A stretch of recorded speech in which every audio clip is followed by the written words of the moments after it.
китоб манбаи дониш, хирад, маърифат ва дӯсти беҳтарини инсон аст.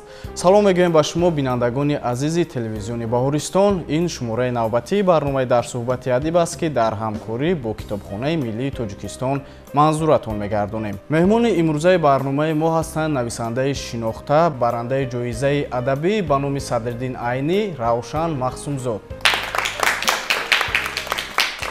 иштирокчиёни имрӯзаи барномаи мо ҳастанд кӯдакону наврасони фаъоли шуъбаи кӯдакон ва наврасони Китобхонаи Миллии Тоҷикистон ки навиштаҳои шуморо хонданд ва бохабаранд. атрофи ана ҳамин эҷодиёти шумо имрӯз саволҳо омода намуданд ва боварӣ дорем ки як суҳбати гарму самимӣ хоҳад шуд. бачаҳои азиз, ин суҳбати мо ҳамроҳи шумо дар рӯзҳое баргузор мегардад ки дар ҷумҳурии мо ҳам дар пойтахти кишвари азизамон ва ҳам шаҳру ноҳияҳои дигар фестивали ҳафтаи адабиёти кӯдакон ва наврасон баргузор мегардад.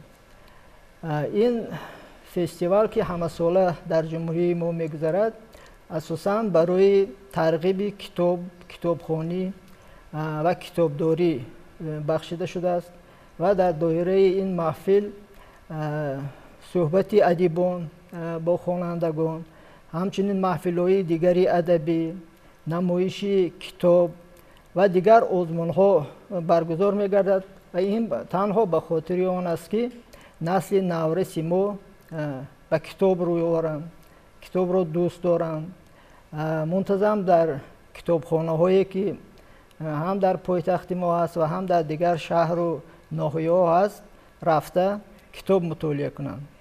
китоб ин сарчашмаи илмам аст, китоб ин тарбиятгарам аст, китоб дунёи маънавии инсонро бой мекунад ва ба андешаи ман ҳар чизе ки инсон ёфтааст, ҳар дастоварде ки инсон дорад, сарчашмаи ҳамаи он китоб аст. дар ҳама давру замон шоҳон, амирон ва дигар роҳбароне ки буданд ва дигар пешвоёне ки буданд ҳамеша кӯшиш мекарданд ки мардумро ба китобу китобхонӣ тарғиб кунанд. инчунин дар ҷумҳурии мо низ ҳамеша мардуми мо китоб мехонданд. шумо бибинед ки имрӯз дар қариб ҳама шаҳру ноҳия, деҳотҳои мо китобхонаҳо ҳастанд ва дар маркази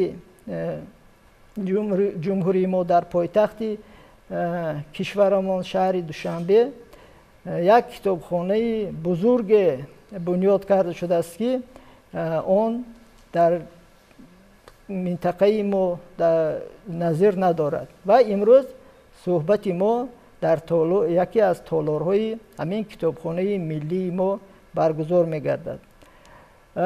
солҳои охир ҳукумати ҷумҳурии мо бо ташаббуси президенти кишварамон муҳтарам Эмомалии Раҳмон озмуни фурӯғи субҳи доноӣ китобастро ҳамасола баргузор мегарданд ва барои гузаронидани ин озмун ки ҳадафи асосияш китобу китобхонӣ аст ва барои ҷалб намудани мардум ба китобхонӣ, хусусан ҷавонон, наврасон ва мактаббачагон маблағҳои зиёде сарф карда мешавад ва ман ки ҳамчун дар ҳайати ҳакамони озмун 2 сол боз иштирок мекунам ва мебинам ки воқеан ҳам ҷавонони мо, наврасони мо, хусусан мактаббачагон ба китобу китобхонӣ завқи зиёд доранд. имрӯзҳо дар ҷумҳурии мо барои китоб хондан, барои китоб дарёфт кардан қариб ҳама шароитҳо ҳаст. шумо бинед дар пойтахти мо чандин мағозаҳо, дӯконҳои китоб ҳаст ки дар ин мағозаҳо дилхоҳ китобро пайдо кардан мумкин. агар масалан шумо як китоби дилхоҳатона дар мағозаҳо пайдо накунед, метавонед онро дар китобхонаҳо ки дар ҷумҳурии мо чандин китобхона аст, ҳам китобхонаи миллӣ, ҳам китобхонаи бачагонӣ ба номи Мирсаид Миршакар, ҳам китобхонаи шаҳрӣ ба номи устод Абулқосим لاهوتی و دیگر کتابخانه‌های الکترونی و دیگر مثلا در هر یک مکتب، در هر یک دانشگاه، در همه جا کتابخانه هست و شما میدونید که سال گذشته راهبری دولتمون در پیام خویش تاکید کردن، وظیفه دار کردن که باید نه تنها در مکتب و دانشگاه و دیگر بلکه در هر یک کارخانه، در هر یک اداره باید کتابخانه باشد و این با کدام چی است که سروری دولتی ما تاکید میکنن که باید کتابخانه باشد در هم، چون که ملتی که مثلا کتابدار نیست، ملتی که کتابخانه ندارد، ملتی که کتاب نمیخواند، خصوصا نسل نورسش، اون ملت آینده ندارد و برای همین هم از سرداری دولتمون تا معلمان همه امروز تشویق میکنن که ما باید کتابخانه داشته باشیم در سری هر قدم. مثلا یک دکانی باشد، یک مغازه باشد، یک کتابخانه باشد که شما در اون کتابخانه ها کتاب‌های دلخواهتون رو دسترس کنید و خوانید. بله، البته امروز شرایط برای خواندن کتاب مهیا گردیده است و میتوانند توسط اینترنت از کتابخانه‌های الکترونی استفاده برند. اولین حکایه شما چی نام داشت؟ اولین حکایه که من نوشتم اون وقت دانشجوی سال اولی فاکولته فیلولوژی تاجیکی دانشگاه دولتی تاجیکستان، امروز دانشگاه ملی بود و من در کورس اول میخوندم در فاکولته فیلولوژی تاجیک، یعنی فاکولته زبان و ادبیات. ما یک محفل داشتیم با نام ادیبان جوان که راهبری این محفل را ادبیات شناسی شناخته ما دکتر علمی فیلولوژی شادروان رحیم مسلمانیان برداشت داشتند و ما قریبا هر ماه در دانشکده یا در خوابگاه همون فاکولته فیلولوژی تاجیک محفل میگذراندیم و من بار اول در همین محفل یک حکایه نوشتم با نام داغ زمین. یک نفر راننده که ماشینی که بنزواز میکشد، یعنی سوزشواری میکشد و در راه همون سوزشواری رو میفروشد که اون وقت این جنایت حساب میشد و مجازات کرده میشد و من در همین حکایه همین رفتاری ناشایسته راننده یعنی دزدی اون رو به قلم دادم و حکایه برای اون داغ زمین نام گرفته است که وقتی که همون راننده همون سوزشوار رو میفروشد و ماشینش راننده میرود، هایکر میرود، در همون زمین همون بنزینی که ریخته بود مثل داغ میموند و همین برای همین هم این حکایه داغ زمین نام گرفته بود و من این حکایه در یگان مجموعه حکایه هم داخل نکردم چون که این یک حکایه شاگردانه بود و وی در روزنامه بقلاهای دانش که روزنامه دانشگاه بود در همونجا چاپ شد. این روزنامه امروز هم فعالیت دارد و حاضر حجما بسیار کلان شده است. اون وقت وی این روزنامه تنها یک ورق 2 صفحه داشت، به شکل روزنامه‌ای که امروز چاپ میشن به همون شکل بود و با هدایت استاد رحیم مسلمانیان همین حکایه چاپ شد. این یک حکایه شاگردانه بود اما من همین نخستین حکایه رو همین حکایه داغ زمین میدونم. فهمیدم میخوام که شما در راه ایجاد کی را استاد خود میدونید؟ من همه اون ادیبان نویسندگان بزرگی که اثرهای بسیار خوب نوشتن، اثرهای ماندگار نوشتم و من باور دارم که شما بسیار این اثرها رو خوانده اید. همه ادیبان رو استاد خود میدونم، زیرا که انسان هر چیزی که نوابسته که صاحب کدام کسب است هر چیزی می‌آموزد از کتاب می‌آموزد و من هم از کتاب‌هایی که خوندم، از حکایه و پوست و رمان‌هایی که خوندم کم کم همه هنری نویسندگی رو یاد گرفتم که چگونه باید اثر نویست، یعنی تکنیک نویسندگی رو و کوشش میکردم که اگر یک حکایه خوب خونم بعد از خواندن همین حکایه کمی اندیشه میکردم که همین نویسنده چگونه توانسته است که چنین یک حکایه خوب نویسد و همچنین آموزگاران معلمانی که در مکتب میانه به ما از فن زبان و ادبیات درس میدادم و همچنین استادانی که در دانشگاه به من درس دادم، همه همین ها رو من استادی خود میدانم. واقعه های فراموش نشونده و خیلی خاطرمند در حیاتتون؟ در حیات هر یک شخص واقعه فراموش نشونده خیلی زیاده، هم واقعه‌ای که مثلا باعث خرسندی هستن، هم واقعی که مثلا دل کس را غمگین میکند، حتما در خاطر میموند.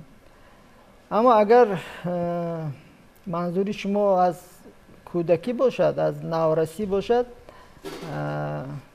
من از فکر میکنم که شاید واقعی که تا امروز در خاطر من هست و مرا به وجد آورده بود، این نخستین مقاله‌ای که من هنوز در صنف 6 یا 7 میخوندم در روزنامه پیانیری تاجیکستان، امروزه روزنامه انباز چاپ شده بود، همون باشد. این مقاله خرد بود و دوستی تعطیل ندارد نام داشت. نمیدونم امروز در مکتب های شما هست یا نه، و سالهایی که ما مکتب بچه بودیم در مکتب میخوندیم، در مکتب ما کلوبی دوستی اینترنشنالیستی بود. این وظیفه این کلوب همین بود که اعضایان همین کلوب با همسالان خود، با مکتب بچگانی دیگر جمهوری ها، من در نظر دارم 15 جمهوری های سابق اتحاد شوروی رو، هم روسیه و اوکراین و بلاروسیه و مالدو و با همین جمهوری ها مکاتبه میکردن، یعنی مکتوب می نوشتن و در همین مکتوب های خود درباره مکتب خود، درباره ناحیه یا شهر خود، درباره جمهوری خود، درباره مثلا پایتخت جمهوری ما نقل میکردن، با آنها کتاب میفرستادن و آنها نیز همین کار رو میکردن. این یک واسطه بود که مکتب بچگان با هم دوست میشدن، شناس میشدن، آشنا میشدن و این واقعا هم یک تشبس بسیار خوب بود و من در مکتبمون سرداری همین کلوب بودم، کلوب دوستی بودم و زیاد شوق داشتم که با دیگر همسالان خودم مکتوب نویسم و تا امروز هم ما با بعضی آنها شناس هستیم، رفیق هستیم. بعد از ختم مکتب وقتی که من به دوشنبه اومدم با چند نفرایی که در سالهای مکتب خونی مکاتبه میکردیم با آنها شناس شدم و ما تا امروز همون دوستیمون رو ادامه میدهیم. و این مقاله که دوستی تعطیل ندارد بود، به همون مناسبت من نوشتم که وقتی که ما بعد از ختم مثلا آخری تحصیل به تعطیل میبرم بودیم، به تعطیلی 3 ماهه و ما در دوام همین 3 ماه هم با یکدیگر مکاتبه میکردیم و من برای همین مقاله نوشتم که دوستی مثلا تعطیل ندارد، اگر ما مکتب شد در تعطیل باشیم هم مکاتبه ما ادامه مییابد.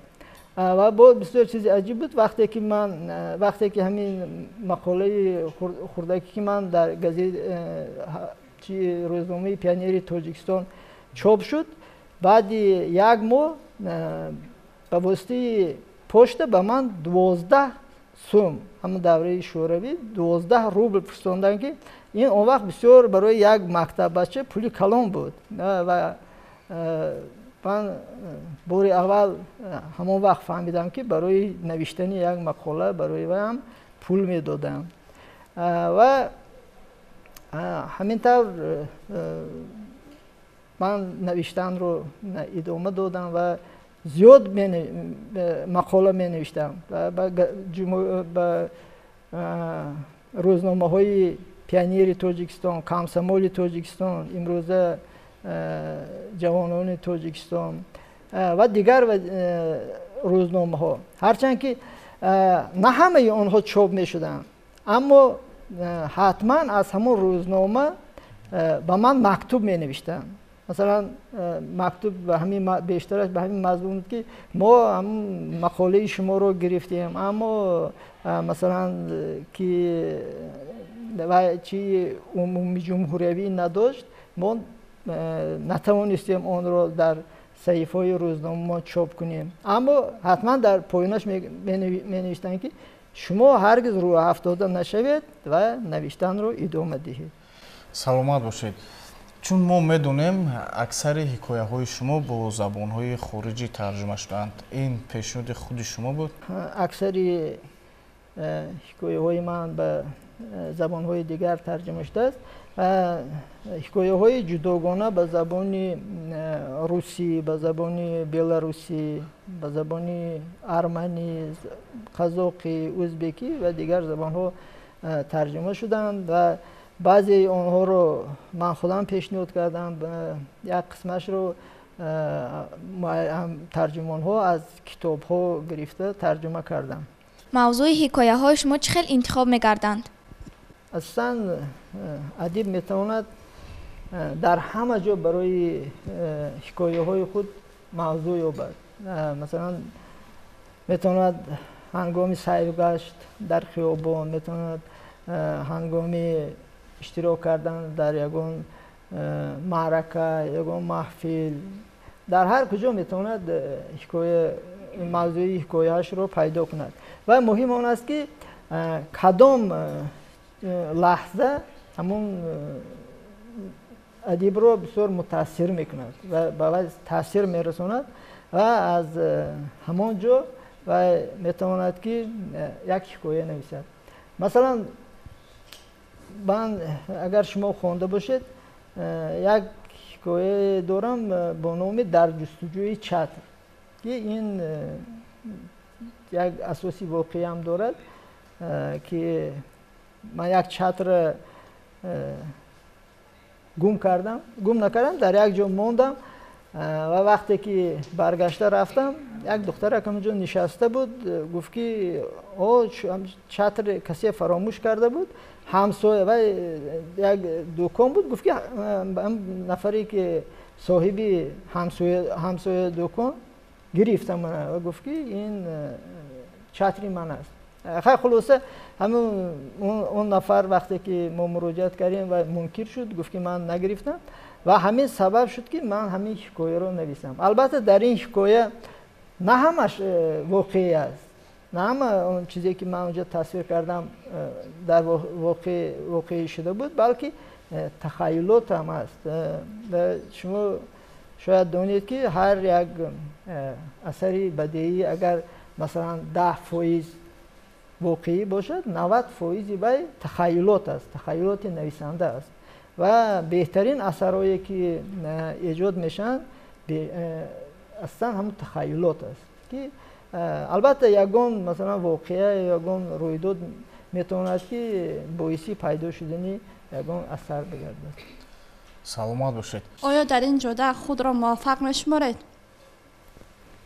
дар ҷодаи интихоб кардаатон яъне то кадом андоза ман муваффақ шудаму то кадом андоза ба чизе ноил шудам, ина бояд хонандагон гӯянд. шумо вақте ки масалан ҳикояи ягон адиба, масалан ягон повестш, романаша мехонед, пас аз хондан худатон ба як қарор мебиед ки ҳамин адиб муваффақ шудааст, масалан ҳамон асаре ки навиштааст ба дарди мардум мехӯрад, барои масалан як нафар хонанда ягон нафъ мерасонад ё не. барои ҳаминам ман ин савола ба худи шумо ҳавола мекунам ки то кадом андоза чизое ки ман менависам ба шумо маъқул аст ё не. яъне ки муваффақияти шумо ин ҳамин аст ки китобҳои шумо имрӯз дар китобхонаҳои миллӣ дастраси хонандагон аст ва хонандагон аз эҷодиёти шумо мутолиа мекунанд. استاد محترم، آیا شما در این جاده شاگرد آماده کرده اید؟ این بسیار سوالی بسیار عجیب است. من میخوام چند سخن درباره استادی شاگردی بگویم. اصلا یگان نفر نمیتواند بگوید که من شاگرد دارم. یعنی استاد بودن این بسیار دشوار است و نه هر کس استاد میشد. من در این جاده در جاده قلمکشی حالی هم خودم شاگرد میدونم، زیرا در ایجادکاری یعنی ایجاد کردن استاد بودن بسیار دشوار است و من امروز هم می‌آموزم. اگر مثلا یگان نفر از همون کتاب‌های من نفع برده باشد یا یگان ادیبان جوانی که امروز حکایه هاشون به من دهند که خوانم و فکرم رو گویم، این به فکر من حال معنای استاد بودن رو ندارد. چی سبب شد که شما حکایه دل مادر رو نوشتید؟ شاید شما گفتم میخواید که این حکایه واقعی است یا مثلا تخیل. خیلی شاید در دنیا یگان ادیب یگان ایجادکاری نباشد که درباره مادر چیزی ننوشته باشد. هر کسی که به دست قلم میگیرد من باور دارم که اول وصف مادر میکنه، زیرا که مادر این بسیار کسی مقدس است. ما بیهوده مادر و وطن به هم تشبیه نمیدیم، یعنی مادر و وطن برای هر یک کس یک تا است. ما یک مادر داریم، یک وطن داریم و این حکایه هم به همین بخشیده به مادران ایجاد شد و من در این حکایه میخواستم نشان دهم که مادر تا کدام اندازه برای فرزند دلش میسوزد. یعنی مادری که اگر شما حکایه را خونده باشید، مادری که پسرش به مهاجرت رفته است، مهاجرت مهنتی رفته است و گم شده است، اما اهل عائله بسیار نفرها میدونند که شاید هلاک شده باشد، اما به مادر نمیگویند و امیدوار است که پسرم روزی می بیاید و با همین امید زنده است. وقتی که با مسئولیت دکتر میگویند که باید یک نفری باشد که به همون مادری که در دم مرگ است روادو گوید که همون من پسری شما من برگشتم اومدم، یا همین نشان دهد که برگشته است و همین طرح هم میکنند و یک نفر از در میدراید. مادری که مثلا در دم مرگ است، مادر میپرسد که خواهرش میگوید که برادرم اومد و وقتی که همین گپ رو میگویند که شما خوب بودید و برادرم برگشت و حاضر در خانه دیگر استراحت دارد، میپرسند که بیدار کنیم. دلسوزی مادر بینید که قریب چندین سال که به انتظار بود، میگوید که نه ناراحت نکنید، بگذار استراحت کند و همین پهلوی دیگر میگردد و جان میدهد. اینا همین من میخواستم بزرگی مادران رو در همین حکایه به قلم دهم و از شما هم خواهش میکنم که شما که اولا خردسال هستید به قدری پدر و مادر رسید، نصیحت های اون رو گوش کنید. وقتی که پدر و مادر به فرزند نصیحت میکند، من هیچ یک پدر و مادر بدی فرزندش رو نمیخواهد و همه وقت نصیحت میکند که فرزندش یک انسانی کامل شده به وی رسد.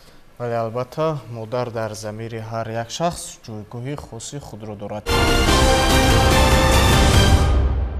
می گفتید که سبب نوشتن آچرکی از نک باغ در چیست؟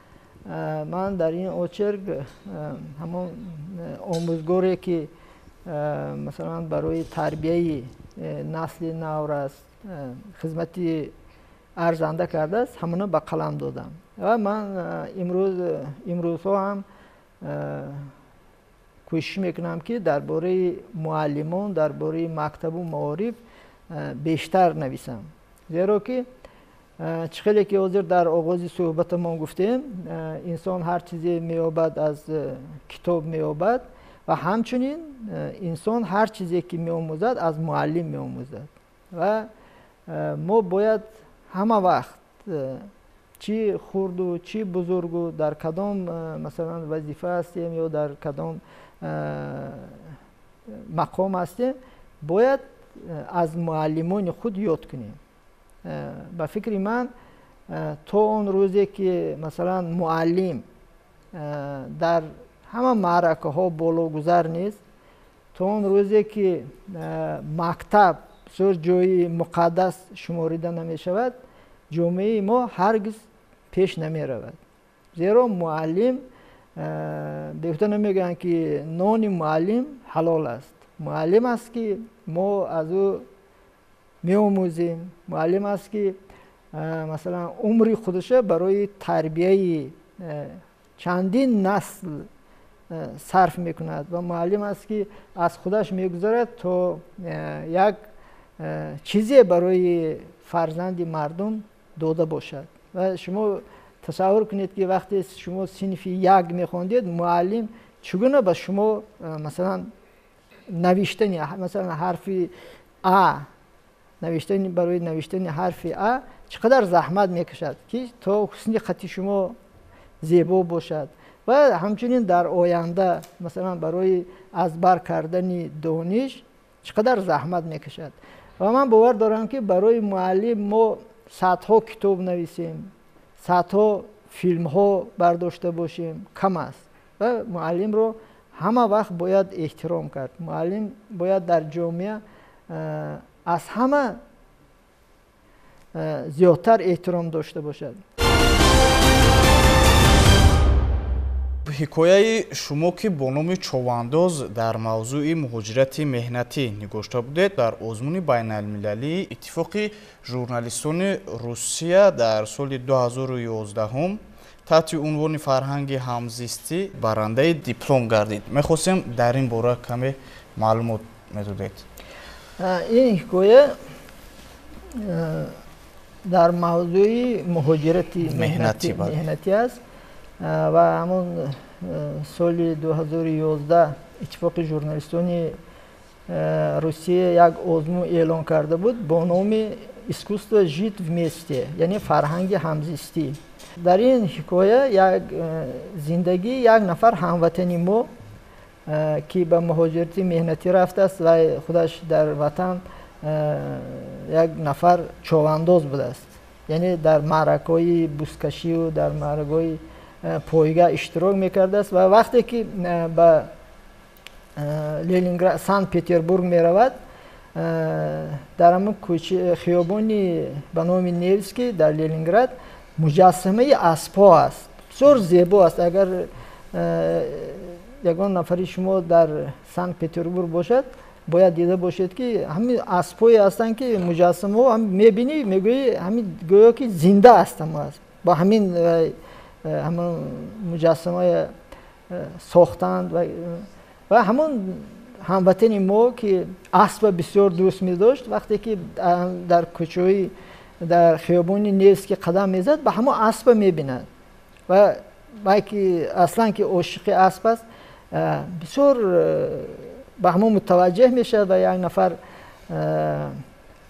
صورتگیر درباره همون تاریخی همون مجسمه نقل میکند که سالهای جنگ بزرگی وطنی وقتی که فاشیستان شهر سنت پترزبورگ به محاصره گرفته بودند، برای محاصره گرفته بودند اما با واسطه طیاره بمباران میکردند هرگاه شهر و مردم صنعت دوستی سنت پترزبورگ لنینگراد اون وقت همین مجسمه از همون جوش گرفته و مجسمه بسیار کلان است، نمیدونم چند تن است، همون از جوش گرفته برده در باغ پیانیران گور میکنن то ки ҳамун нобуд нашавад. ин лаҳза ҳамин нафарон дар бораи ҳикояҳои шумо шеърҳои навқаламона эҷод карданд.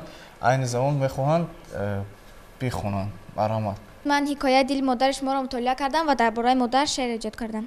ای مادری جانم، ای جان و جهانم، همیشه باشی با من چراغی خاندانم. ای مادری جانم، ای جان و جهانم، همیشه زنده باشی ای نوری خاندانم. تشکر. تشکر زیاد. سلامت باشید.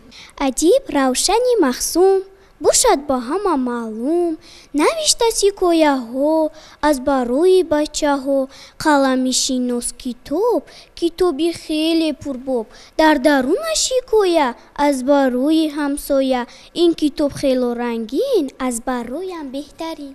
تشکر. استاد مخصومزاد روشن کتاب‌هایشان دلبند ارزی دلنام یکی بود دیگری دیلی مادر خیلی بیمار بود خیلی هم بیمدار بود فرزند را انتظار بود چشمش براه دوچار بود میخواست فرزند را بیند پیش پایش گل چیند از فرزند نبود درک غم میخورد مادرک با فرزندش آواره این مادری بیچاره. خوندم کتابی عجیب این کتاب بود از عجیب دل مادر بود نامش عجب شیرین بود کامش در هر یک ورقی آن نوشته از دل و جان ای مادری جانم نامی تو در زبانم مادری سفره دوزم برای چراغ افروزم مادری مهربانم آرامی دل و جانم. تشکر.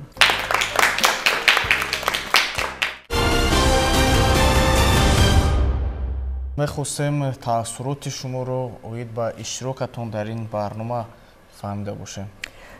бачаҳои азиз ман воқеан аз ин суҳбат аз ин вохӯрӣ бо шумо хеле хурсанд ҳастам ва агар аз суҳбати ман шумо як баҳрае бурда бошед худро бисёр сарфароз ҳисоб мекунам ва дар охир мехоҳам як нуктаро таъкид созам ки имрӯз мо ҳамроҳи шумо дар бораи китоб суҳбат кардем дар бораи аҳамияти китоб ва дар бораи ҷойгаҳи китоб дар ҷомеаи имрӯзаи мо ва аз шумо хоҳиш мекунам ки ҳаргиз аз китоб дур набошед.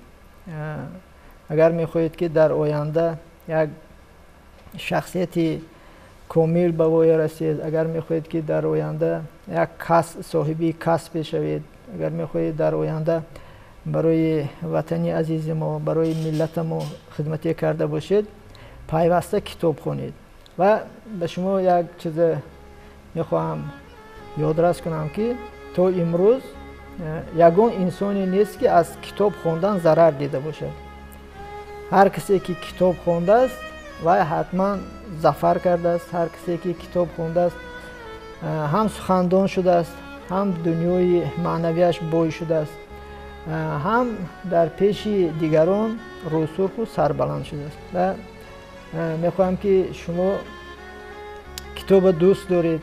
мехоҳам ки дар оянда як инсонҳои комил як нафароне ки барои миллати мо хизмат карда бошад.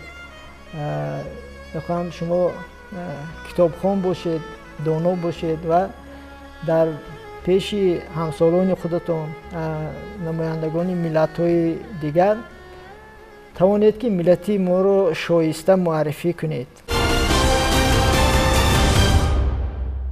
бинандагони гиромӣ ёдовар мешавем ки ҳамсӯҳбати мо буданд нависандаи шинохтаи тоҷик барандаи ҷоизаи адабӣ ба номи Садриддин Айнӣ Равшан Махсумзод. хуб инҷо расидем ба фарҷоми барномаи имрӯза тансиҳативу хонободиро баҳри якояки шумо орзумандем.